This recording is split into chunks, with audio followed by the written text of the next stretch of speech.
रामराम मंडळी, आज आपण बघणार आहे लेण्याद्रीचा गिरिजात्मक अष्टविनायकापैकी एक असलेलं हे ठिकाण लेण्याद्री गिरिजात्मक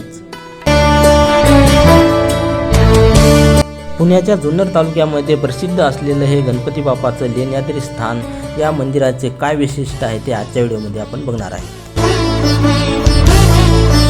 इथे येण्यासाठी आपल्याला 307 पायऱ्या चढाव्या लागतात।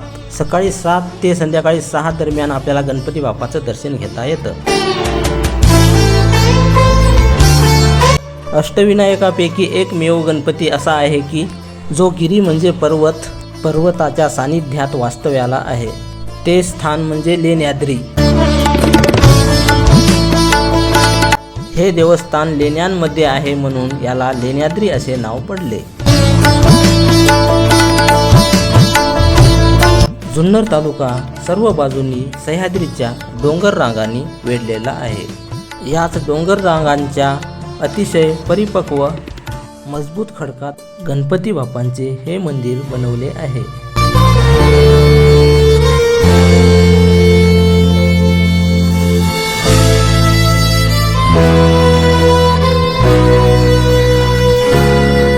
कपिचित बुद्ध लेणी म्हणजेच लेण्याद्री। याच खडकात कोरीव बौद्ध शैली लेणी काढलेली आढळतात। बहुतेक सर्व लेण्यांसमोर ओसरी आहे। 7वी लेणी ते थोडी उंचावर असून जुन्नर लेण्यातील हे लेणी एकमेव लेणी असा उल्लेख आहे। लेण्याद्री परिसरात अनेक गुहा आहेत, त्यापैकी लेण्याद्री गणेश 8व्या गुहेत विराजमान आहे। मंदिराच्या पूर्व व पश्चिम बाजूस एकूण 28 लेण्या आहेत। देवस्थानातील सभामंडप 51 फूट रुंद आणि 57 फूट लांब आहे। विशेष म्हणजे आतमध्ये कोणतीही प्रकाश योजना नसताना सुद्धा ही गुहा सतत प्रकाशमय असते। ही गुहा अशी बनवलेली आहे की जोपर्यंत आकाशात सूर्य आहे तोपर्यंत प्रकाश आत येत राहणार। अष्टविनायकापैकी गिरिजात्मक हे 6वा गणपती आहे। ही गुहा अशी आहे की या गुहेत कुठेही खांब लावलेला नाही। ही गुहा अखंड एका दगडात कोरलेली आहे।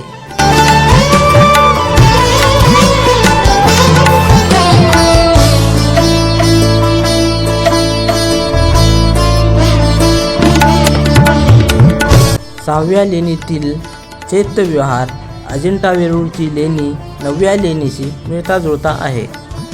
चैत्यगृहात विशिष्टपूर्ण 5 खांबांच्या उथरपा रांगा आहेत। हे खांब इसवी सन पूर्व 90 ते इसवी सन 307 कालक्रमी खंडातील आहेत अशी नोंद आहे।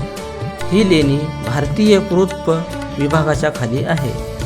व्हिडिओ आवडला असेल तर नक्की व्हिडिओला लाईक कमेंट, फेसबुकवर बघत असेल तर फॉलो करा आणि यूट्यूबवर बघत असेल तर सबस्क्राईब करा। जय हिंद, जय महाराष्ट्र।